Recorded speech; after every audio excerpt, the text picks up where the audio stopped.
आज दोस्तों पढ़ेंगे हम मॉडर्न हिस्ट्री, जिसे बोलते हैं आधुनिक भारत का इतिहास।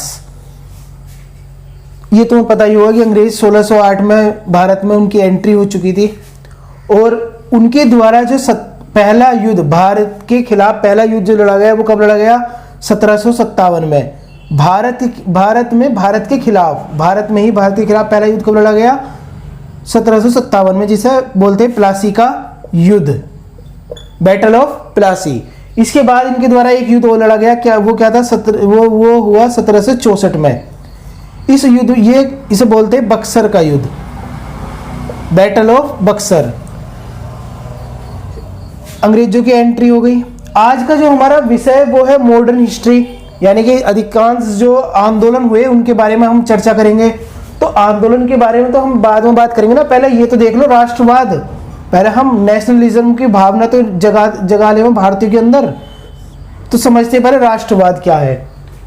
तो सबसे पहले अगर हमें आंदोलन कराने तो पहले राष्ट्रवाद की भावना तो जगानी पड़ेगी, नेशनलिज्म की भावना तो जगानी पड़ेगी। अब नेशनलिज्म की जो भावना, कुछ लोग ये मानते, कुछ इतिहासकारों का मानना ये है कि भारतीयों के अंदर जो राष्ट्रवाद की भावना आई थी ये हमने स्वयं से आई थी, यानी कि हमारे अंदर खुद से, हमारे जो मतलब हम इंडियन है, हमारे अंदर खुद से ही पैदा हुई थी ये। कुछ इतिहासकार मानते ये विदेश से आई थी, कुछ इतिहासकार मानते कि ये विदेश से आई थी।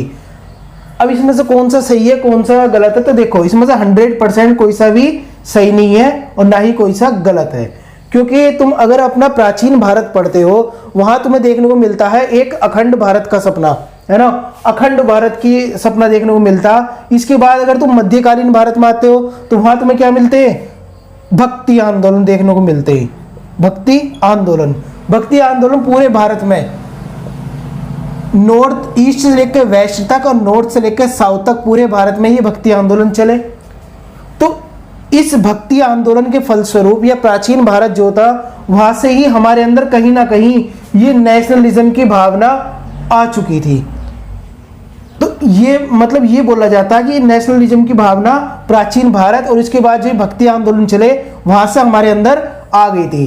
तो ये तो समझ में आ रहा है ना राष्ट्रवाद क्या होता। राष्ट्रवाद देखना, जब भारत पाकिस्तान का मैच चलता तो जो दुश्मन होते हैं ना वो भी आस पास में आके बैठ जाते हैं, इंडिया को सपोर्ट करते हैं। इंडिया एक राष्ट्र है, राष्ट्र को सपोर्ट करना मतलब राष्ट्रवाद हो गया। अपने राष्ट्र के लिए कुछ भी कर जाना, ये क्या हो गया? राष्ट्र हो गया। राष्ट्र के लिए कुछ करना ही राष्ट्रवाद कहलाता। कुछ लोग मानते विदेश से आई थी। हाल विदेश से भी देखो आई थी कैसे। राष्ट्रवाद की भावना कुछ हमारे अंदर विदेशों में जाकर भी पनपी थी, क्योंकि दादा भाई नेहरू को ले लो अगर तुम, तो ये कहाँ गए थे? 1878 में इंग्लैंड गए थे और इंग्लैंड से इनके द्वारा क्या करा गया था? वहां इनके द्वारा देखा गया कि इंग्लैंड में जो शासन है, जो वहां की सरकार शासन चला रही, वो बहुत ज्यादा डिफरेंट है भारत के मुकाबले, है ना। तो इनके द्वारा जब ये भारत लौट के आए तो इनके द्वारा एक बुक लिखी गई जिसका नाम था poverty and un British rule in India. इस बुक में ये बोला गया कि ये इंग्लैंड, ये अंग्रेज अपने देश में तो कुछ और ही शासन चला रहे हैं और हमारे देश में ये कुछ और ही शासन कर रहे हैं। तो इनके द्वारा एक बुक में ये डिफाइन किया गया, है ना। तो अभी हम इसको ये मान सकते हैं कि ये राष्ट्रवाद की भावना थी। ये जो राष्ट्रवाद था कि हमारे अंदर पनपा तो खुद के अंदर से, लेकिन इसे जो आगे बढ़ाने का काम करा वो विदेशी भावना ने करा। तो समझ गए, राष्ट्रवाद की भावना जो थी, शुरुआत जो हुई थी राष्ट्रवाद की हमारे अंदर वो स्वयं से ही हुई थी, लेकिन इसे जो आगे इसे एक तरीके का बोनस मिला, ये जंप मिला, वो कहां से मिला? विदेशी भावना से मिला। क्योंकि जब दादा भाई नौरोजी 1878 में कहाँ गए थे? इंग्लैंड गए थे। वहां क्या हुआ था? वहां इससे पहले ही फ्रांस एक गणतांत्रिक देश बन चुका था और इस अमेरिका भी एक लोकतांत्रिक देश बन चुका था। तो इस वजह से इन देशों को देख के, वेस्टर्न देशों को देख के हमारे दिमाग में ये थॉट आने लगी कि यार अगर ये इस तरीके से रह सकते तो हम भी क्यों नहीं रह सकते, मतलब हमारे यहाँ भी लोकतंत्र क्यों नहीं हो सकता। तो इन सब चीजों को देखकर हमारे अंदर ये थॉट आने लगी। इस वजह से राष्ट्रवाद की भावना हमारे अंदर पनपने लगी। एक मिनट रुको। 1857 की क्रांति, ये बोला जाता कि इसके अंदर बताओ, इसके अंदर राष्ट्रवाद की जब 1857 की क्रांति हुई तो क्या इसमें मतलब ये राष्ट्रवाद की भावना से लड़ी गई थी? क्या ये क्रांति जो हुई थी, ये 1857 की जो क्रांति हुई थी, इसके अंदर राष्ट्रवाद की भावना आ चुकी थी?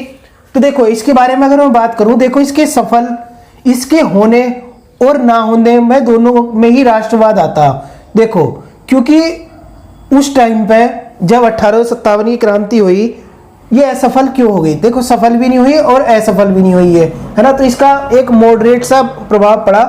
तो देखो असफल क्यों हुई है, पहले देखते हैं असफल क्यों हुई। क्योंकि एक तो एग्जैक्ट डेट नहीं पता था पूरी कि किस डेट को ये शुरू करनी। 1857 की जो क्रांति थी, ये नहीं पता था लोगों को किस डेट को हम शुरू करें, क्योंकि एक बंदा कर रहा है 1 तारीख को, एक मतलब एक राज्य, बंदा नहीं, एक बंदे से क्या, एक राज्य कर रहा है 1 तारीख को, एक कर रहा 8 तारीख को, एक कर रहा 10 तारीख को।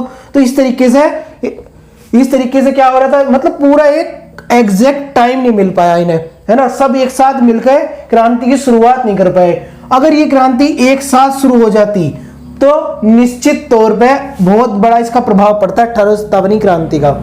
पहला कारण तो ये हो गया क्योंकि उस टाइम पे तुम सोचो खुद ही, उस टाइम पे कोई व्हाट्सएप और टेलीग्राम या फेसबुक जैसी ऑप्शन थोड़े ना आते जो वे लोगों को आपस में बांध कर रख सके या एक दूसरे के साथ कम्युनिकेट कर सके। तो इस वजह से ये इस क्रांति के ये क्रांति असफल हो गई। दूसरी बात, राष्ट्रवाद भी इसमें एक मुख्य वो था, क्योंकि लोग जो होते अपनी लोगों के अपने अलग अलग हित थे। अलग अलग हित कैसे थे? जैसे किसान थे, उनका जो मुख्य क्रांति में शामिल होने का मुख्य कारण था वो ये था कि क्योंकि अंग्रेज क्या कर रहे थे, उन पर लगान बहुत ज्यादा लगा रहे थे। क्या कर रहे थे? लगान ले रहे थे उनसे बहुत ज्यादा। दूसरी बात, जो सैनिक थे उनके द्वारा क्यों करी गई थी? उनके द्वारा तुम्हें पता है तत्कालीन जो कारण था उसका चर्बी लगे कारतूस, मंगल पांडे याद है, चर्बी लगे कारतूस आ गए थे, इस वजह से सैनिक वो कर रहे थे, आंदोलन कर रहे थे, वो क्रांति के लिए मजबूर हुए। और तीसरा कारण देखो, पहला कारण हो गया डेट, दूसरा कारण हो गया राष्ट्रवाद, तीसरा देखो कारण जो मुख्य कारण था इसकी क्रांति का असफल होने का, असफल नहीं इसका प्रभाव कम होने का, असफल तो नहीं बोल सकते हम इसे, इसका प्रभाव कम होने का कारण क्या था कि ये जो क्रांति हुई इसका जो मुख्य फोकस था भारत के उत्तरी हिस्से में ज्यादा था। क्योंकि देखो तुम पंजाब, उत्तर प्रदेश, बिहार, बंगाल तक ही इसने ज्यादा प्रभावित किया, लेकिन इसने उत्तर भारत में ज्यादा लोगों को प्रभावित किया, ज्यादा राज्यों में फैली और इसका ज्यादा व्यापक प्रभाव देखने को मिला। लेकिन अगर हम बात करते हैं दक्षिण राज्यों में इसका प्रभाव थोड़ा कम था और इसमें ज्यादा लोग शामिल नहीं हो पाए। तो जब तक पूरे देश के लोग शामिल नहीं होने क्रांति में, तो ये अंग्रेज कैसे इसे छोड़ देंगे भारत को। तो राष्ट्रवाद की कहीं ना कहीं इस क्रांति में कमी देखी जा सकती है। अब राष्ट्रवाद की भावना भारत में कब होगी? जब 1885 में कांग्रेस की स्थापना हो जाएगी। कब हुई कांग्रेस की स्थापना? 1885 में। और इस 1885 में कांग्रेस की स्थापना हो गई और कांग्रेस क्या करेगी? अब ज्यादा से ज्यादा लोगों को अपने आप में जोड़ने की कोशिश करेगी। क्या करेगी? लोगों को जोड़ने की कोशिश करेगी। एक मिनट हम वापस आते हैं कि हम पहले देखते हैं हमने पढ़ क्या लिया। अभी हमने ये पढ़ लिया अंग्रेज भारत में कब आए थे, हमने ये देख लिया कि क्रांति कब हुई थी, क्रांति के कारण क्या थे, हमने ये देख लिया कि राष्ट्रवाद कहां से आई, स्वयं कुछ लोग मानते विदेशी। अब हमारा डिस्कशन देखो, अभी भी कांग्रेस के अंदर वो तबका नहीं आ पा रहा था जो असल में प्रभावित था, जो असल में पीड़ित था, जो अंग्रेजों के अत्याचार से दुखी था। क्यों? क्योंकि कांग्रेस के अंदर भी शुरुआत में जो थोड़ा अमीर लोग थे उनका ज्यादा इसके अंदर प्रभाव था। ये जिन्हें क्या बोलते, अमीर और मध्यम लोग, है ना, इनका ज्यादा इन पे प्रभाव था। अभी भी वे लोग इसमें शामिल नहीं हो पा रहे थे। जैसे कौन? किसान हो गए, मजदूर वर्ग हो गया, ये इसमें शामिल नहीं हो पा रहे थे। ये कब शामिल होंगे इसमें? जब दबंग मिस्टर सलमान खान इसमें भारत की राजनीति में एंट्री ले लेंगे। सलमान खान को और गांधी जी जब इसमें एंट्री ले लेंगे तो वो ही लोगों को ज्यादा से ज्यादा इसमें शामिल करते जाएंगे। जैसे किसान हो गए, मजदूर हो गए, इन्हें शामिल करेंगे, तब क्या होंगे? हमारे देश में आंदोलन शुरू होंगे। क्योंकि आंदोलन ये क्यों करेंगे, आंदोलन तो वे लोग करेंगे ना जो प्रभावित ज्यादा है इनसे, जिन्हें ज्यादा प्रॉब्लम है, अंग्रेज जो मतलब ज्यादा अत्याचार सह रहे हैं। चलो अभी 1 मिनट वापिस आते। 1905, 20 साल हो चुके, कांग्रेस के द्वारा ज्यादा कुछ अपना प्रभाव हो नहीं रहा, अपना ये क्या करते आते अपना बैठक करते चले जाते, कुछ ज्यादा दिक्कत हो नहीं रही, ना कोई आंदोलन हो रहा है। 20 साल हो चुके हैं कांग्रेस की स्थापना को, कोई कुछ नहीं, सब कुछ शांत पड़ा माहौल। इस वजह से इस युग को क्या बोला जाता, 1885 से 1905 के टाइम को क्या बोला जाता, मध्यम युग बोला जाता, मध्यम काल, क्योंकि इस टाइम पर ना ही कोई आंदोलन हुए और ना ही कोई क्रांतिकारी गतिविधि हुई, तो इसे मध्यम काल भी बोला जाता। लेकिन 1905 में हुआ कुछ ऐसा जिससे पूरे भारत में आग लग गई, मतलब भारतीयों के जो राष्ट्रवादी थे उनके अंदर आग लग गई। क्यों? क्योंकि 1905 में लॉर्ड कर्जन उस समय पर वायसराय थे, इनके द्वारा क्या कर दिया गया, बंगाल का विभाजन कर दिया गया। क्या कर दिया गया, बंगाल का विभाजन। और विभाजन करने के पश्चात इनका जो मतलब इसका जो रीजन बताया गया वो तो बहुत ही ज्यादा बेतुका बताया गया। क्या, देखो पहले समझो बंगाल का विभाजन क्या था। ये बंगाल था, ये क्या था, ईस्ट बंगाल, ये मतलब पूरा बंगाल था, तो इसे 2 भागों में डिवाइड कर दिया। ये बोला गया ईस्ट बंगाल, ये बोला गया वेस्ट बंगाल। ईस्ट बंगाल जो बाद में 1947 में देश आजाद होगा, पाकिस्तान बनेगा, तो ये क्या हो जाएगा, पूर्वी पाकिस्तान। क्यों, देखो ईस्ट बंगाल और वेस्ट बंगाल में इसे डिवाइड कर दिया गया। वेस्ट बंगाल में हिंदू मेजोरिटी ज्यादा थी, हिंदू लोग ज्यादा रहते थे, और ईस्ट बंगाल में मुस्लिम लोग ज्यादा रहते थे। इनके द्वारा कारण ये दिया गया कि हम इस बंगाल का विभाजन इसलिए कर रहे हैं क्योंकि हमसे इस पर शासन नहीं हो पा रहा, हम इस पर शासन कैसे करेंगे, ये इनके द्वारा कारण दिया गया। इस वजह से हम इसे 2 भागों में डिवाइड कर रहे हैं। असल में डिवाइड करने का कारण ये था हिंदू मुस्लिम एकता का खंडन करना, क्योंकि तुम्हें पता होगा 1857 की जो क्रांति हुई थी ना, उसका जो उसमें हिंदू मुस्लिम एकता जो उस टाइम पर देखने को मिली थी, उससे अंग्रेजों का दिमाग खराब हो गया था और अंग्रेज घबरा गए थे। इसी दरमियान क्या हो रहा था, 1905 के आसपास, क्योंकि कांग्रेस की स्थापना हो चुकी है, अंग्रेजों को ये लगने लगा, देखो अंग्रेजों को ये लगने लगा कि अब ये कांग्रेस की स्थापना हो चुकी है, अब ये क्या कर सकते हैं, अभी यहाँ पर कुछ ना कुछ क्रांतिकारी गतिविधि कर सकते हैं। क्यों, बंगाल में ही सारी चीजें पनप रही थी, राष्ट्रवाद की भावना सबसे ज्यादा बंगाल में पनप रही थी, और बंगाल में ही सारी क्रांतिकारी गतिविधियों का मतलब एक तरीके से केंद्र सा बन रहा था। इस वजह से इनके द्वारा ये देखा गया यार, अगर हम इसे 2 भागों में डिवाइड कर देते हैं, ईस्ट और वेस्ट में, तो हो सकता है कि ये जो मतलब यहाँ पे क्रांतिकारी गतिविधि होने वाली है उसे हम रोक सके। तो 1947 में क्या हुआ, देश आजाद हो गया, पाकिस्तान बना, और ये ईस्ट जो बंगाल था, जो 1905 में जिसका विभाजन हुआ था, ये क्या बन गया, पूर्वी पाकिस्तान। क्या बन गए, पूर्वी पाकिस्तान। और 1971 में ये क्या हो जाएगा, पाकिस्तान से अलग होकर क्या बन जाएगा, बांग्लादेश। क्या बन जाएगा, बांग्लादेश। चलो अब 1905 में बंगाल का विभाजन हो गया, जिसे क्या बोला गया, बंगाल का विभाजन। और कारण तुम्हें पता कितना बेतुका दिया गया कि हमसे एडमिनिस्ट्रेट हम ये नहीं कर पा रहे, और मेन रीजन क्या था, हिंदू मुस्लिम एकता का खंडन करना। लेकिन अब देखो कांग्रेस के अंदर अब 1885 से 1905 तक तो एक ही विचारधारा चली, अमीर लोगों का ही इसमें रुतबा था, और एक ही सोच के लोग थे जिन्हें बोला जाता था उदारवादी। अब कांग्रेस के अंदर कुछ उग्रवादी लोग भी आने लगे। कौन, उग्रवादी। देखो उदारवादी और उग्रवादी, इनमें अंतर समझो। उदारवादी लोग क्या थे, अभी क्या है, अंग्रेजों का शासन चल रहा है, भारत में शोषण कर रहे हैं, शोषण पे शोषण करते जा रहे हैं, भारत पे, है ना, शोषण करते जा रहे हैं। 1764 में इनके द्वारा भारत पर जब से मतलब शासन हाथ में लिया गया, जब से शोषण ही कर रहे हैं। और अभी भी क्या है, मान लो कुछ चीज हमें अंग्रेजों से मनवानी, तो क्या होगा, अगर उदारवादी लोग होंगे वे क्या करेंगे, एक कोरे कागज पे लेंगे, एप्लीकेशन लिखेंगे और बोलेंगे, ले जाके इन्हें दे देंगे कि लो हमारी ये बातें मान लो, देखो मान जाओ, हमारी बड़ी रिक्वेस्ट है ना। तो मान गए तो ठीक, अंग्रेजों के हाथ में ना, फिर तो वो तुम उनसे रिक्वेस्ट कर रहे हो, मान गए तो ठीक, नहीं माने तो कोई बात ही नहीं, फिर तो शोषण सही रहे, अत्याचार सही रहे। ये काम किसका था, उदारवादियों का। मतलब हिंसक हिंसक ना होना, मतलब ये इनका जो विश्वास था वो ये था कि हम हिंसक तरीके से कुछ नहीं करने वाले, हम सब करेंगे अहिंसक तरीके से, कुछ नहीं लड़ने के, कभी कुछ नहीं करने के। एक व्यक्ति दूसरे थे उग्रवादी लोग। कांग्रेस के अंदर ये दो विचारधारा, दो प्रकार के लोग हैं। देखो, कुछ तो उदारवादी, कुछ है उग्रवादी। उग्रवादी क्या है? ये बोल रहे हैं, उग्रवादी लोगों का मानना ये था कि अंग्रेज जो है ना भाई साहब, ये अंग्रेज ऐसा मानने वाले नहीं है, ये प्यार की भाषा नहीं समझने के, ये है डंडे से मारने वाले। तो तुम इनके, हम क्या करेंगे, इनके खिलाफ आंदोलन करेंगे। क्या करेंगे?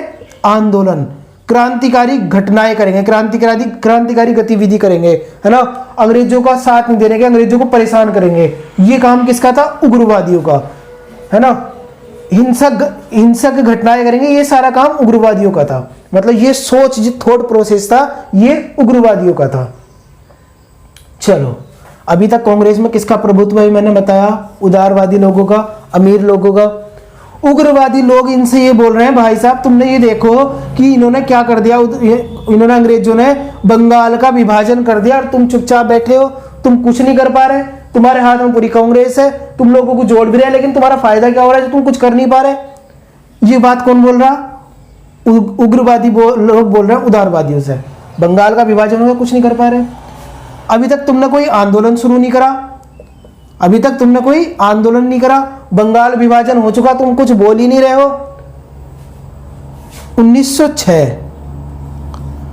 1906 में कांग्रेस का अधिवेशन हुआ कलकत्ता में। इस अधिवेशन में इस अधिवेशन से पहले ये बात चल रही थी कि उदारवादी लोग, क्योंकि बंगाल का विभाजन हो चुका ना, बंगाल का विभाजन हो चुका, तो ये बोला जा रहा था कि उग्रवादी लोग अब उदारवादी लोग उग्रवादी लोगों की बात मान लेंगे। इस अधिवेशन में, 1906 के अधिवेशन में, जब ये अधिवेशन होने वाला था कलकत्ता में, कांग्रेस का अधिवेशन, एक तरीके से मीटिंग सी बोल लो, अधिवेशन को मीटिंग बोलते हैं, तो ये कलकत्ता में होने वाला था। लेकिन इससे पहले ही ये अधिवेशन होता, लेकिन इससे पहले ही एक अफवाह फैल गई कि उदारवादियों ने उग्रवादियों की बात मानने से इनकार कर दिया। चलो, 1907 में क्या हो गया? इस वजह से कांग्रेस का विभाजन हो गया। विभाजन मतलब कांग्रेस दो भागों में बढ़ गई। और 1907 में कांग्रेस का अधिवेशन कहां पर हुआ था? सूरत में हुआ था। उदारवादी और उग्रवादी, कांग्रेस दो भागों में डिवाइड हो गई, उदारवादियों में और उग्रवादियों में। 1905 में ही एक आंदोलन और चल रहा था, जो कि बाल गंगाधर तिलक, जिन्हें लोकमान्य तिलक के नाम से भी जानते हैं, उनके द्वारा शुरू करा गया था। नाम था भंग आंदोलन। यानी कि बंगाल को तुमने जो भंग, मतलब इसके दो टुकड़े कर दिए, इसके खिलाफ उनके द्वारा आंदोलन चलाया जा रहा था। और इसे ही स्वदेशी आंदोलन के नाम से भी हम जानते। स्वदेशी आंदोलन क्या है? अपने देश में बनी हुई चीजों का इस्तेमाल करो, अपने देश के कपड़े पहनो। अभी तो हम यही चाह रहे हैं ना। अभी हमारे देश के जो प्रधानमंत्री, उनके द्वारा क्या नारा दिया गया? Vocal for local. यानी कि अपनी चीजों, जो अपने देश में बनी हुई चीजें, उनका इस्तेमाल करो। ये चीन से जो सामान आयात होकर आ रहा, उसे मत खरीदो। जो और देशों से, जैसे अमेरिका से होकर आ रहा, उसे मत खरीदो। अपने देश के लोगों से खरीदोगे तो अपने देश के जो मजदूर है, या जो उद्योग, मतलब मजदूर जो है, उन्हें रोजगार मिलेगा। तो स्वदेशी आंदोलन शुरू हो गया 1905 में। और तुम्हें पता है 1905 में इनके द्वारा क्या करा गया? तिलक के द्वारा गणेश उत्सव भी शुरू करा गया था महाराष्ट्र में, इस आंदोलन को और ज्यादा, मतलब इसका प्रभाव फैलाने के लिए। 1906 में मुस्लिम लीग की स्थापना हो गई। मुस्लिम लीग, ये वही मुस्लिम लीग है जिसके 1913 में जिसके अध्यक्ष बन जाएंगे कौन? मोहम्मद अली जिन्ना। कौन? मोहम्मद अली जिन्ना इसके अध्यक्ष बन जाएंगे। और ये मोहम्मद अली जिन्ना इसके अध्यक्ष रहेंगे जब तक 1947 तक, जब तक देश आजाद होगा। कौन रहेंगे मुस्लिम लीग अध्यक्ष? समझ गए? मोहम्मद अली जिन्ना। 1905 के बाद 1909 में एक रिफॉर्म आया जिसे बोला गया Morley Minto reform. Morley Minto reform अंग्रेजों के द्वारा ये कुछ लाया गया था। मतलब भारत में जो ये आंदोलन चल रहा था ना, इस तरीके का, तो इन्हें रोकने के लिए मोर्ले मिंटो रिफॉर्म लाए गए, सुधार लाए गए मोर्ले मिंटो। और इसमें क्या बोला गया, देखो एक चीज याद रखना, अगला वाला ये जो नाम होता है ये होता है सचिव का नाम। उस समय भारत के सचिव कौन थे, मोर्ले, और ये मिंटो कौन थे, ये वायसराय थे। तो याद रखना मोर्ले मिंटो, तो इन दोनों के नाम पे सुधार आए थे, मोर्ले मिंटो। तो इसमें इसने और आग में घी लगाने का काम कर दिया। क्यों? क्योंकि इसमें ये बोल दिया गया कि यहाँ पे पृथक निर्वाचन प्रणाली का यूज होगा। पृथक निर्वाचन प्रणाली यानी कि मुसलमानों के लिए अलग से वोटिंग का प्रावधान इस मोर्ले मिंटो रिफॉर्म में कर दिया गया। असल में देखो, मैं पहले बता चुका कि 1905 का जो बंगाल का विभाजन था उसका मेन कारण क्या था, हिंदू मुस्लिम एकता का खंडन करना, और इससे ये और हो गया। देखो मोर्ले मिंटो रिफॉर्म आ गया 1909 में, इनके द्वारा क्या कर दिया गया, अब पृथक निर्वाचन प्रणाली की स्थापना कर दी गई। 1911 याद है ना क्या हुआ था, मैं बताता हूं। दिल्ली दरबार याद रखना, दिल्ली दरबार क्या था, तुम अभी अभी भारत की राजधानी क्या मानते हो, दिल्ली बोलते हो ना। इससे पहले 1911 से पहले भारत की राजधानी कलकत्ता हुआ करता था। 1911 में भारत की राजधानी कहां से, कलकत्ता से दिल्ली ट्रांसफर कर दी गई, इसी बोला गया दिल्ली दरबार। और एक और चीज कर दी गई यहाँ पे, जो बोला गया बंगाल विभाजन 1905 में करा था ना, बोल दिया इसे रद्द कर रहे हैं हम। अब एक बार जो दरार पड़ चुकी हिंदू मुस्लिम एकता में, फिर से वो सही हो जाएगी, वैसी की वैसी हो जाएगी क्या। मेन कारण क्या था, दरार डालना, एकता खंडन करना, एकता खंडन कर दिया, अब फिर से वैसी बंगाल करो या मत करो, फिर तो कोई दिक्कत नहीं है, फिर तो बेकार ही है सब कुछ। चलो 1911 का दिल्ली दरबार हो गया, हमने बंगाल विभाजन को रद्द कर दिया। अब हम बात करते 1914।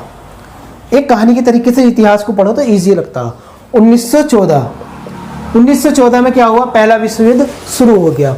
क्या हुआ, पहला विश्व युद्ध शुरू हो गया। इस विश्व युद्ध में सबके अपने अपने अलग अलग हित थे। पहला विश्व युद्ध जब शुरू हुआ, अपने अलग अलग हित थे। गांधी जी एक व्यक्ति थे, गांधी जी जिन्हें बोला जाता है द मिस्टर दबंग सलमान खान। तो सलमान खान साहब थे।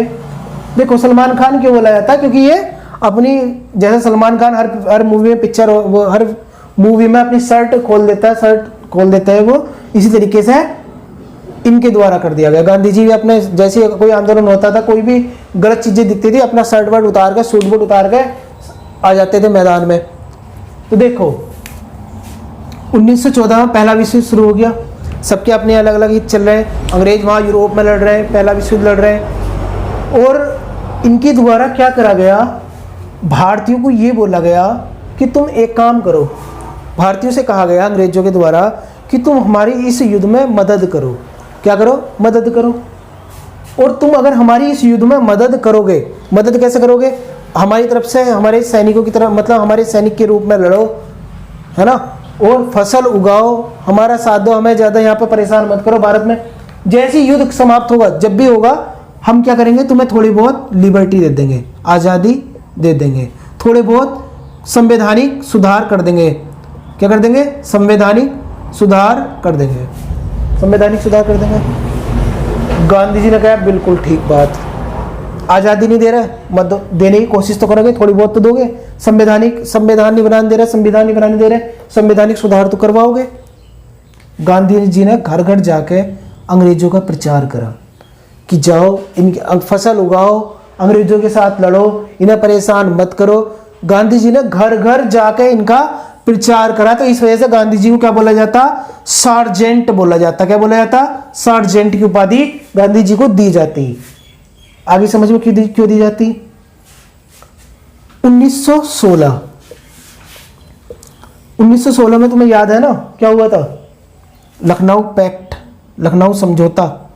लखनऊ समझौता क्या था, मुस्लिम लीग और कांग्रेस का एक ज्वाइंट सेशन हुआ था, इनके बीच में समझौता हो गया था। इसे क्या बोला गया, लखनऊ समझौता बोला गया।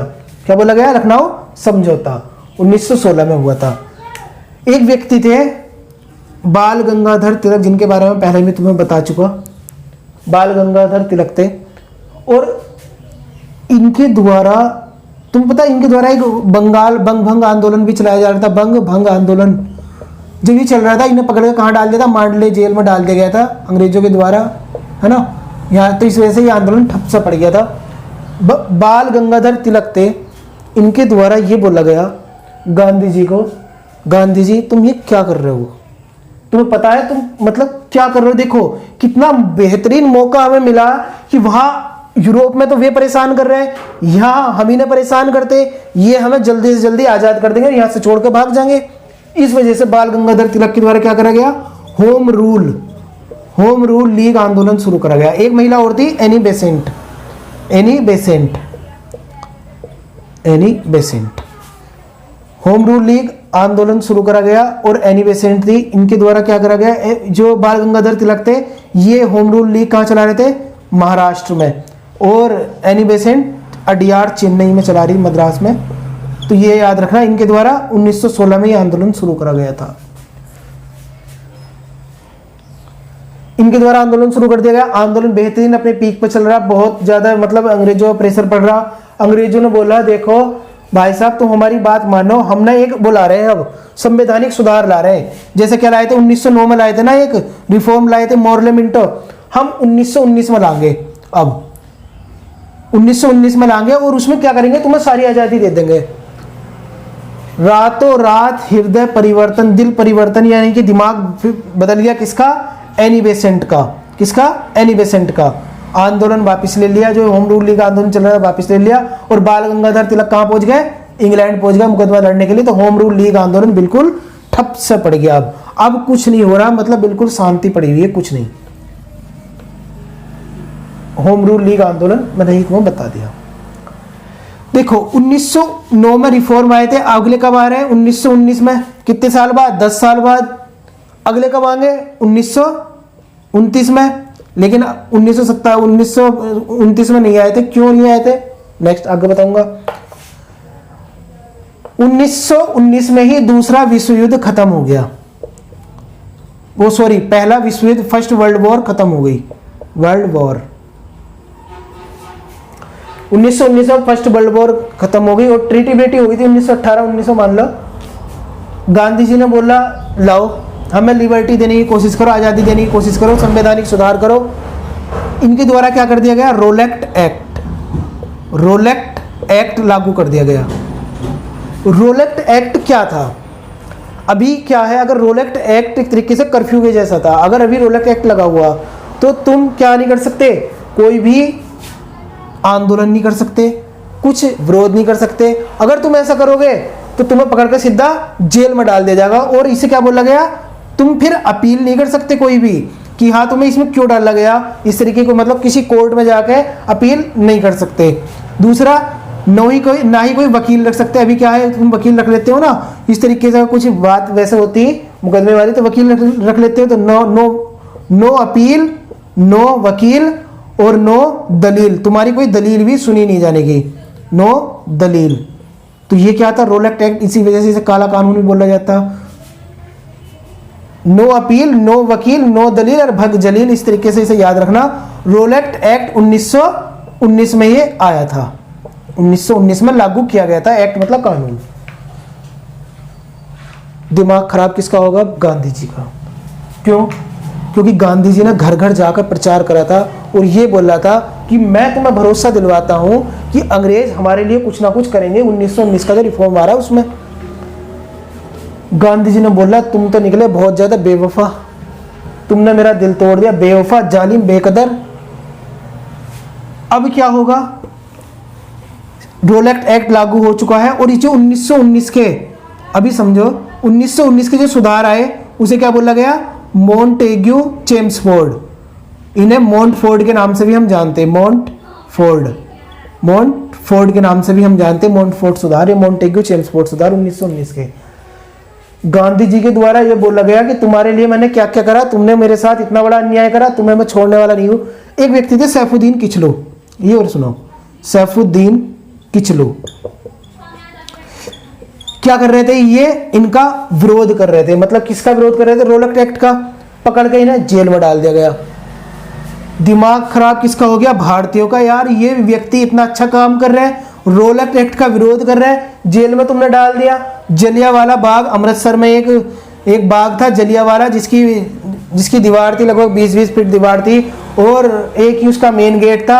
1000 से ज़्यादा लोग वहाँ पे बैठ के, मतलब कुछ लोग शोक सभा, यानी कि एक तरीके की सभा वहाँ पे चल रही, शोक सभा तो नहीं, सभा चल रही थी, और उसमें भी बैठे हुए कर रहे थे। व्यक्ति थे जनरल डायर, वो अपने सैनिकों के साथ घुसे। एक ही मेन गेट था इस बाग का, तो इस मेन गेट को उसका गेट अंदर से बंद कर दिया, सब पे गोली बरसाई, अंधाधुंध गोली बरसाई, 1000 से ज़्यादा लोगों को निपटा दिया। चलो, दिमाग खराब अब होना शुरू हो गया भारतीयों का। और इस घटना को क्या बोला गया? जलियांवाला बाग हत्याकांड। कब हुआ था? 1919 में, अप्रैल 1919 में, बैसाखी का टाइम था वो, 1919 में। अभी एक बात और समझो, जब फर्स्ट वर्ल्ड वॉर खत्म हुआ 1919 में, तो क्या हुआ? इन्होंने क्या करा, अंग्रेजों ने जो तुर्की का खलीफा था उसे उसके पद से हटा दिया। क्या करा? उसे उसके पद से हटा दिया। और इस वजह से अब जो तुर्की का खलीफा था, तुर्की के जो खलीफा थे, वो पूरे मुस्लिम जगत के लिए एक बहुत महत्वपूर्ण स्थान रखते हैं, बहुत ज्यादा इनकी रेस्पेक्ट थी, तो इन्हें इनके पद से हटा दिया गया अंग्रेजों के द्वारा। अब क्या होगा?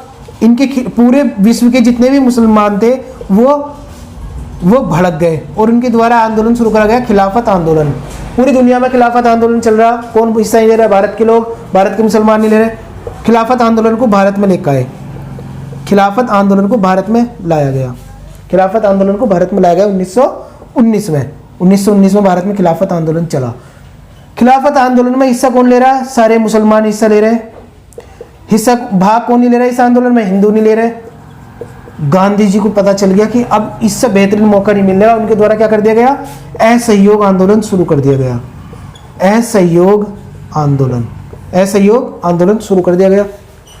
कब? 1920 में। खिलाफत आंदोलन और असहयोग आंदोलन हम दोनों मिलकर साथ में चलेंगे। गांधी जी के द्वारा जब ये आंदोलन चल रहा था, तब एक बात बोली गई थी कि आने वाले 100 साल में भी ऐसा मौका नहीं आने वाला जब हम हिंदू मुस्लिमों को दोनों को साथ मिला के आंदोलन लड़वा सके। क्यों? क्योंकि पहले ही एकता में खंडन हो चुका था। असहयोग आंदोलन शुरू हो गया, खिलाफत आंदोलन शुरू हो गया, सारे हिंदू मुस्लिम सब भाग ले रहे हैं, कोई प्रॉब्लम नहीं। अब देखो, एक पॉइंट याद रखो, एक आंदोलन चल रहा 1920 में, अगला कब आ रहा? 1930 में। ये क्या हो गई? वैक्यूम की स्थिति हो गई। बीच में आंदोलन नहीं चल रहा, वैक्यूम की स्थिति हो गई। वैक्यूम मतलब कोई आंदोलन नहीं है। इस बीच में क्या होगा? एक जरूर कुछ ना कुछ क्रांतिकारी गतिविधि होगी, क्रांतिकारी गतिविधि। बेहतरीन चल रहा आंदोलन, अपने पीक पर पहुंच चुका, अंग्रेज परेशान हो चुके। असहयोग क्या था? जो मतलब अंग्रेजों का साथ मत दो, वकालत मत करो, इनके पढ़ाई बनाए हुए स्कूलों मत पढ़ो, लगान मत दो, फसल मत उगाओ, इनके लिए कुछ मत करो, इनका काम मत करो। असहयोग हो गया। 5 फरवरी 1922, 5 फरवरी 1922 चोरा चोरी, उत्तर प्रदेश के गोरखपुर में एक जगह है चोरा चोरी। वहां पे क्या था? लोग शांतिपूर्ण बैठ कर आंदोलन कर रहे थे, क्योंकि गांधी जी का कहना था हम आंदोलन को हिंसक नहीं करने के, क्योंकि हिंसक करेंगे तो ये दबा देंगे आंदोलन को। हम हिंसा बिल्कुल नहीं करने के, चुपचाप होकर आंदोलन करेंगे, इन्हें परेशान करेंगे बुरी तरीके से, और ये छोड़कर चले जाएंगे। 1 मिनट रुको। असहयोग आंदोलन शुरू करने से पहले गांधी जी के द्वारा 3 और आंदोलन करे गए थे, जिनका नाम था क्या? चंपारण सत्याग्रह और अहमदाबाद मील, और एक क्या था? खेड़ा सत्याग्रह, याद होगा। अहमदाबाद मील, चंपारण, तो इनके बारे में भी पढ़ लेना। अभी मेरा मेन फोकस भारत की जो मतलब मेन आंदोलन उन पे, ये भी मेन ही है, तो इनके बारे में भी पढ़ लेना। 5 फरवरी 1922 को क्या हुआ? चोरा चोरी नाम की एक जगह थी, सारे बैठ के भारतीय मजे से आंदोलन कर रहे, कोई प्रॉब्लम नहीं, सब कुछ बढ़िया चल रहा। कुछ पुलिस वाले आए, उनके द्वारा क्या करा गया? भारतीयों पर गोली बरसा दी गई, निर्दोष भारतीयों पर। 2-3 भारतीय निपट गए। गुस्सा कितना आ गया? भारतीयों को। उन्हें दौड़ा कर थाने में बंद कर दिया, और थाने को पूरे को आग लगा दी। 22 थे पुलिसकर्मी, वे सारे के सारे जल के मर गए। अब आंदोलन क्या हो गया? देखो, अभी तक तो कोई हिंसा नहीं हो रही थी, अब क्या हो गया? हिंसक हो गया। आंदोलन क्या हो गया? हिंसक हो गया। इस वजह से गांधी जी ने असहयोग आंदोलन जो चल रहा था इसे वापस ले लिया। और खिलाफत आंदोलन तो वैसे थोड़ा सा मतलब खिलाफत आंदोलन खुद ही मंद पड़ गया था, क्योंकि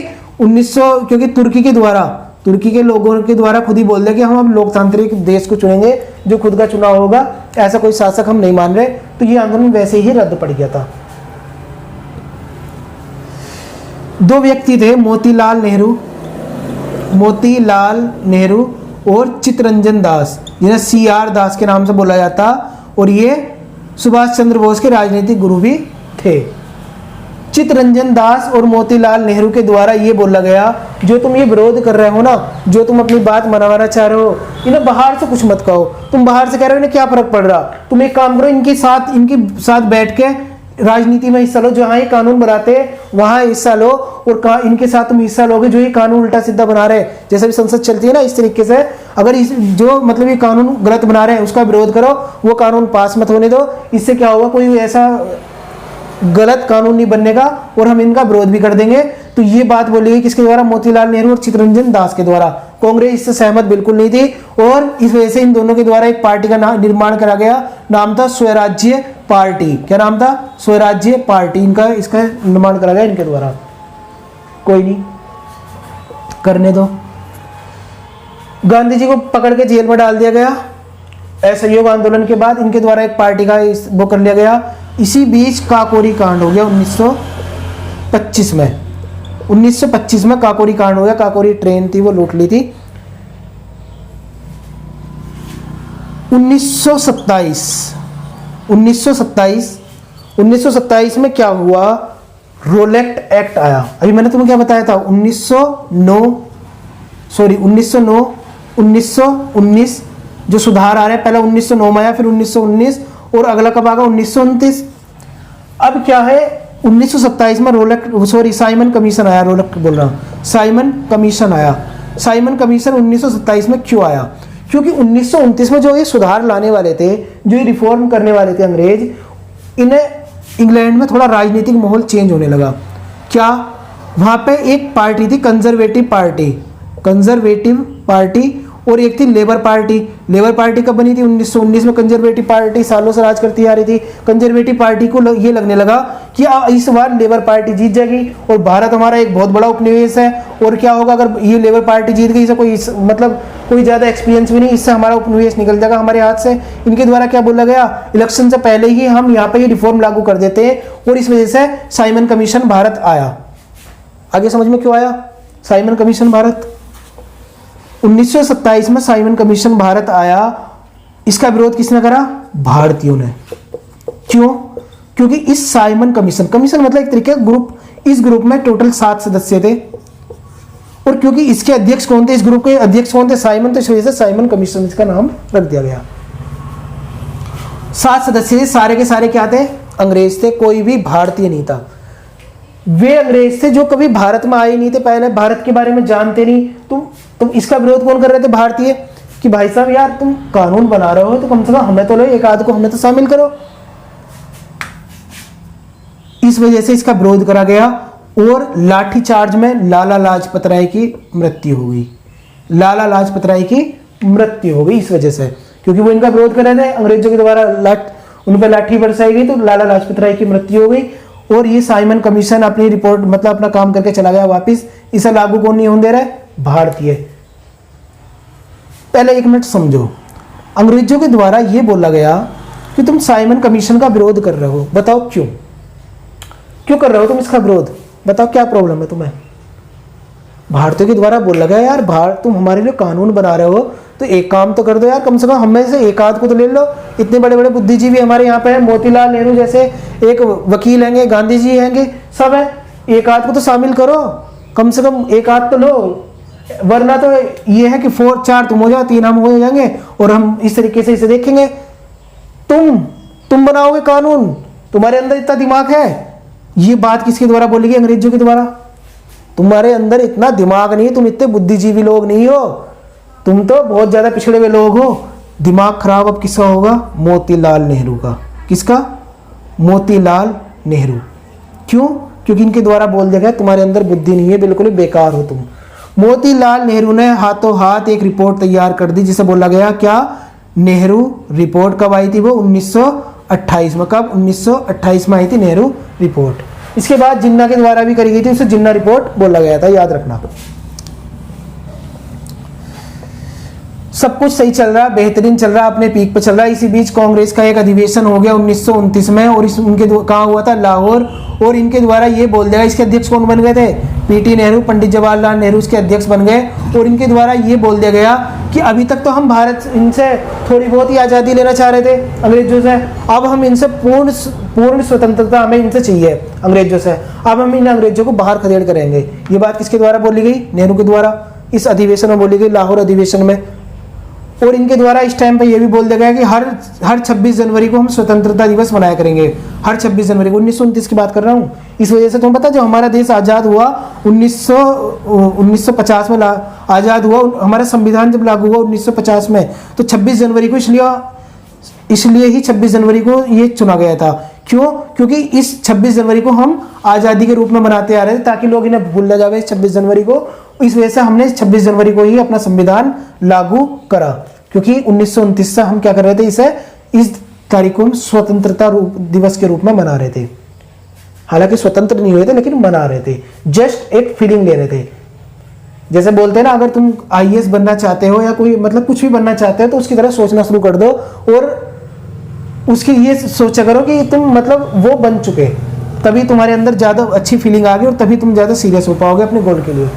1929 में हो गया, कांग्रेस का अधिवेशन हो गया, नेहरू साइमन कमीशन आ गया, साइमन कमीशन की रिपोर्ट लागू कौन नहीं उधर। इस बीच में 1 मिनट रुको, एक चीज और हो गई, हिंदुस्तान सोशल रिपब्लिकन एसोसिएशन बन गई। किसके द्वारा बना ली गई है, भगत सिंह और चंद्रशेखर आजाद के द्वारा। क्रांतिकारी प्रेशर बढ़ रहा, मैंने बोला निर्वात की स्थिति चल रही, बिल्कुल क्रांतिकारी प्रेशर बढ़ रहा। लाला लाजपत राय की मृत्यु हो गई, साइमन कमीशन को लागू कौन नहीं करने दे रहा, भारतीय नहीं करने दे रहा है। और इनके द्वारा ये लाहौर अधिवेशन भी हो गया।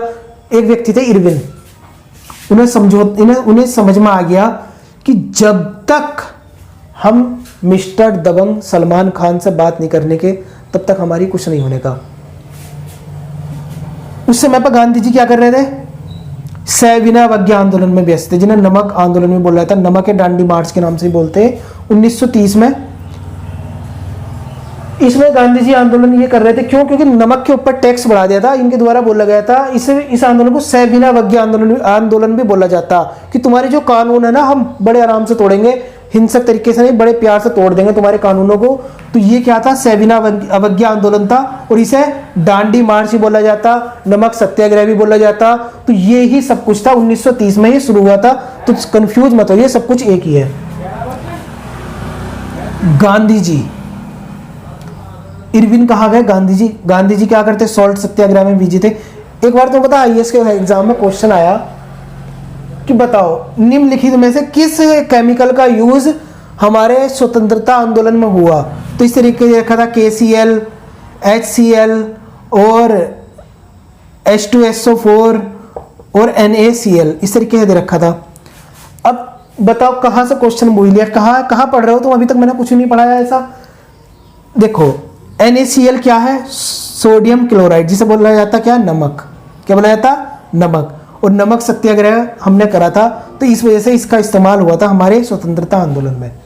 तो देखो कहाँ से कहाँ क्वेश्चन बन जाते हैं। तो थोड़ा दिमाग को नैरो नहीं, थोड़ा ब्रॉड करके सुना करो, तो सारे क्रिस्टल क्लियर हो जाएंगे दिमाग में और अच्छे से तुम अपनी पढ़ाई कर पाओगे। इरविन के पहुंचे कहाँ, गांधी जी के पास। गांधी जी क्या कर रहे हैं, सत्याग्रह में बिजी है, क्योंकि क्रांतिकारी प्रेशर बढ़ रहा, क्योंकि और ऊपर से इंग्लैंड से दबाव आने लगा था किस पे, उस समय जो वायसराय थे उन पे। वायसराय कौन थे, इरविन। तो इरविन कहाँ पहुंचे, गांधी जी के पास। गांधी जी कहाँ कर रहे हैं, नमक सत्याग्रह में बिजी। इनके इंग्लैंड के द्वारा इरविन से ये बोला गया कि तुम जाओ गांधी जी के पास, उन्हें बुला कर लाओ पहली गोलमेज सम्मेलन में, जिसे बोला गया first round table conference. First round table conference.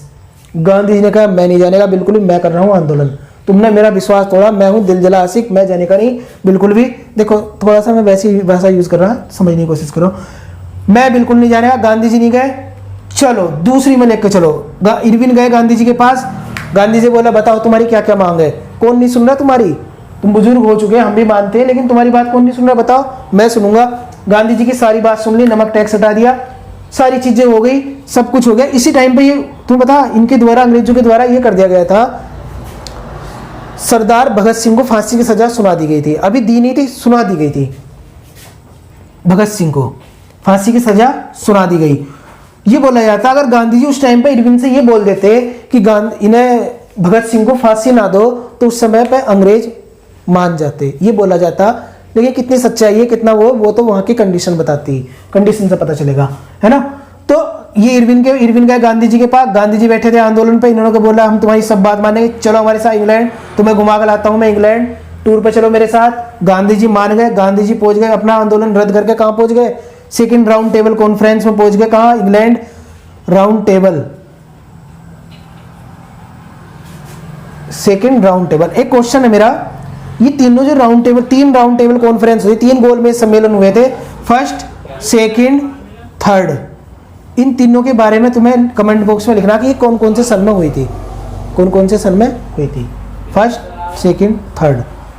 तो राउंड टेबल कॉन्फ्रेंस में कहां पहुंच गया, गांधी जी मान गए, गांधी जी पहुंच गए, अंग्रेज अपनी बात से मुकर गए। जो गांधी जी ने बोला वो इनके द्वारा नहीं माना गया, गांधी जी ने जो मतलब गांधी जी बोलते गए, अंग्रेज नकारते गए, और क्या होगा, गांधी जी वापस छोड़कर वापस आ गए। मतलब कांग्रेस की तरफ से गांधी जी ने हिस्सा लिया था, गांधी जी इस कॉन्फ्रेंस को छोड़कर बीच में वापस आ गए, फिर से आंदोलन में लगने लगे, फिर से आंदोलन करने लगे। देखो अन्ना हजारे और गांधी जी से तुलना करी जाती है अन्ना हजारे की। क्यों? क्योंकि गांधी जी क्या थे, एक आंदोलन चल रहा बिल्कुल पीक पे, बिल्कुल बेहतरीन चल रहा, बिल्कुल पीक पे चल रहा आंदोलन, वापिस ले लिया। अंग्रेज आए, अंग्रेज से विनती करी, मान जाओ हम तुम्हारी हर बात मानेंगे, सब चीज करेंगे, आंदोलन वापस ले लो। गांधी जी मान गए, आंदोलन वापस ले लिया, खत्म। ऐसी अन्ना हजारे, तुम्हें याद है 2012-13 में जब वो आंदोलन हुआ था लोकपाल के लिए, अन्ना हजारे के द्वारा करा गया था, याद है? उसमें क्या था, अन्ना हजारे साहब बैठे लोकपाल के लिए, आंदोलन बेहतरीन चल रहा, सबसे बेहतरीन आंदोलन चल रहा, वो राहुल गांधी आ रहे हैं, मनमोहन सिंह आ रहे हैं, सोनिया गांधी आ रहे हैं, मान जाओ। अन्ना हजारे मान गए, कल को राहुल गांधी अपनी बात से, सोनिया गांधी है मतलब मनमोहन सिंह अपनी बात से मुकर गए। फिर से ये कल को अगले दिन फिर से क्या होगा, फिर से क्या अपनी कोट वोट सूट बूट पहन के फिर से आंदोलन के लिए बैठे। अब लोगों के पास इतना टाइम थोड़ा, एक बार तुम कर रहे हो फिर से तुम मतलब तुमने वापिस ले लिया, अब इतना टाइम थोड़ा कि बार बार वे इस तरीके से आते रहेंगे। सेम काम करा गांधी जी ने यही काम करा था। जब राउंड टेबल कॉन्फ्रेंस से वापस लौट कर आ गए थे तो इनके द्वारा फिर से ये असहयोग आंदोलन सविनय अवज्ञा आंदोलन शुरू करा गया, लेकिन इसमें ज्यादा लोग शामिल नहीं हो पाए क्योंकि उन्हें एक बार बेवकूफ बन चुके थे, गांधी जी छोड़ के चले गए थे। गांधी जी को पकड़ कर डाल दिया जेल में। और एक बात और, अभी जो गांधी और इरविन अपनी गांधी जी से अपनी बात मनवाने गए थे, गांधी जी से कह रहे थे कि तुम्हारी बात हम सारी मानेंगे, तो इसे क्या बोला गया था, गांधी इरविन समझौता। क्या माना गया था, 1931 में हुआ था ये गांधी इरविन समझौता। जब ये वहां से वापस आ गए, तीसरा गोलमेज सम्मेलन हुआ, उसमें गांधी जी ने हिस्सा नहीं लिया, तो ज्यादा इंपॉर्टेंट वो रहा नहीं। 1900 इन्हें पकड़े क्या कर दिया गया, जेल में डाल दिया गया, किसे, गांधी जी को। इधर एक व्यक्ति थे अंबेडकर साहब, कौन, अंबेडकर साहब, इनका अलग ही सीन चल रहा अपना, अंबेडकर साहब इनका अपना अलग ही वो चल रहा सीन। ये बोल रहे हैं कि मैं दलितों के लिए अलग से निर्वाचन प्रणाली लूंगा। अलग से निर्वाचन प्रणाली क्या, मैं अलग से वोटिंग लूंगा, जैसे यहाँ पे करा गया था ना 1909 में, मुसलमानों के लिए अलग से वोट का प्रावधान कर दिया गया, अलग से ही वोट करेंगे, इसी तरीके से दलितों के लिए करूंगा। गांधी जी ने बोला यार ये तुम क्या कर रहे हो, ये तो ये चाह रहे हैं अंग्रेज, और तुम इसे इस तरीके से करोगे तो भारत के बहुत छोटे छोटे टुकड़े हो जाएंगे, क्योंकि भारत में असंख्य जाति, फिर तो सबका अपना अलग अलग से वोटिंग होगा और सारे आंदोलन बंद हो जाएंगे, फिर कोई साथ ही नहीं होने का। फिर तो अंबेडकर ने कहा मैं नहीं मानने का, तो गांधी जी ने बोला तू नहीं माने, चलो मैं भी 20 दिन तक खाना नहीं खाने का। गांधी जी बैठ गए जेल में ही भूख हड़ताल पे, पूना की जेल थी वो, यरवदा जेल, उसमें ही भूख हड़ताल में बैठ गए। और लोग जा रहे हैं, नेहरू जा रहे हैं अम्बेडकर के पास, जाओ देखो मान जाओ, बुजुर्ग आदमी अगर निपट गए ना भूख हड़ताल में तो फिर सारे आंदोलन रह जाएंगे और अंग्रेज ना फिर हम पर जनक कितने साल तक शासन करें, क्योंकि सारी राजनीति कहाँ घूम रही, दबंग मिस्टर सलमान खान गांधी जी पे, क्योंकि सारे आंदोलन के कर्ता धर्ता यही है, लोगों को ज्यादा भरोसा है इन पे, और इन्हें तरीके से एक बेहतरीन नेता के रूप में उस समय लोग मानते थे और इनकी रेस्पेक्ट करते थे, क्योंकि तो ये जो भी आंदोलन शुरू करते थे लोग इनके साथ आ जाते थे। 20 दिन तक हड़ताल करूंगा, अम्बेडकर के द्वारा बोल दिया गया, मतलब खाना नहीं खाने का मैं, गांधी जी के द्वारा बोला गया। लोग जा रहे हैं अम्बेडकर के पास, मान जाओ मान जाओ। कौन मना कर रहा है? अम्बेडकर के, मैं नहीं मानने का, ये मना कर रहे हैं अम्बेडकर साहब। लोग फिर पहुंचे कहाँ? ये अम्बेडकर साहब गांधी जी के पास, यरवदा जेल में। गांधी जी के द्वारा ये बोला गया, यार तुम कितनी जरा सी चीज मांग रहे हो, बताओ, पृथक निर्वाचन प्रणाली, मैं तुम्हें अलग से आरक्षण दूंगा। जो तुम देखते हो ना अपने संविधान में SC ST एक्ट, वो पूरा का पूरा यहीं से आया था। तो ये क्या हो गया? गांधी और अम्बेडकर के बीच जो समझौता हुआ, इसे क्या बोला गया? पूना पैक्ट, क्योंकि पूना की जेल में हुआ था। इनके बीच में समझौता हो गया, गांधी जी ने अपनी भूख हड़ताल तोड़ दी, बंद कर दी। अब इनके बीच में समझौता हो गया, इसे क्या बोला गया? पूना पैक्ट। यही क्या था? पूना पैक्ट। 1932 में ये हुआ था। एक बात और, 1 मिनट, 1928 में एक आंदोलन हुआ था, नाम था उसका बारदोली का आंदोलन, है ना? बारदोली में आंदोलन हुआ था, ये सरदार वल्लभ भाई पटेल के द्वारा करा गया था। सरदार, देखो, इन्हें पहले वल्लभ भाई पटेल के नाम से हम जानते थे, और सरदार की उपाधि, जब ये आंदोलन सफल हो गया, बारदोली का आंदोलन, तो इन्हें सरदार की उपाधि दी गई। बारदोली की महिलाओं की इनके द्वारा इन्हें सरदार की उपाधि दे दी गई। तो अब ये वल्लभ भाई पटेल क्या बन जाएंगे? सरदार वल्लभ भाई पटेल। 1935 के रिफॉर्म आ गए, फिर उनके द्वारा थोड़ी बहुत और संवैधानिक सुधार दिए गए, लेकिन भारतीयों को पसंद नहीं आए, क्योंकि भारत अब चाह रहे हैं पूरी आज़ादी। 1939 में दूसरा विश्व युद्ध शुरू हो गया। अंग्रेज आए भारतीयों के पास, गांधी जी के पास आए, यार मान जाओ, देखो हमारा साथ दे दो फिर से, है ना? देखो, मैं पहला गलती हो गई, मानते हैं हम, दिल तोड़ा हमने तुम्हारा। गांधी जी ने बोला मैं बिल्कुल नहीं मानने का। 1940 का तुम्हें याद है ना, वो अगस्त प्रस्ताव, वो यही था। गांधी जी ने उनकी सारी बात मानने से इनकार कर दिया, लेकिन एक व्यक्ति थे गांधी जी, एक थे कौन? मोहम्मद अली जिन्ना। जो बात गांधी जी इनकार करते गए, वही जिन्ना मानते गए। बात क्या थी कि यार तुम्हारे लिए फसल उगाओ, तुम हमें सपोर्ट करो इस युद्ध में। गांधी जी इनकार करते गए, जिन्ना मानते गए। गांधी जी मानते भी कैसे? पहले विश्व युद्ध में उन्हें धोखा मिल गया, पहले मतलब इतनी बेवफाई मिल गई थी। अब जो टैग गांधी जी को दिया जाता था सार्जेंट का, वो किसे दिया जाने लगा? मोहम्मद अली जिन्ना। क्यों? क्योंकि ये इनकी बात मान रहे हैं, ये इनका काम कर रहा है। अब गांधी जी नहीं कर रहा है, तो ये गांधी जी को ये उपाधि नहीं दी जाती है सार्जेंट की। 1942 में एक मिशन आया जिसे बोला गया क्रिप्स मिशन। क्रिप्स मिशन में कुछ नहीं, ये बोला गया था सिर्फ कि हम क्या करेंगे, तुम्हें जब हमारा ये दूसरा विश्व युद्ध खत्म हो जाएगा, तो हम क्या करेंगे, तुम्हें थोड़े बहुत संवैधानिक सुधार दे देंगे, है ना? संविधान, तुम्हारे लिए संविधान सभा बनाएंगे, और तुम्हें डोमिनियन स्टेट का दर्जा देंगे, और इस तरीके के मतलब ये बात बोली गई इनके द्वारा क्रिप्स मिशन में। गांधी जी के द्वारा इसे बोला गया कि ये तुम हमें ऐसा, मतलब एक ऐसे हमें तुम अगली डेट का चेक दे रहे हो, हमें आज़ादी आज चाहिए, तुम आगे की बात कर रहे हो। तो ये क्या हो गया? अगली डेट का चेक हो गया।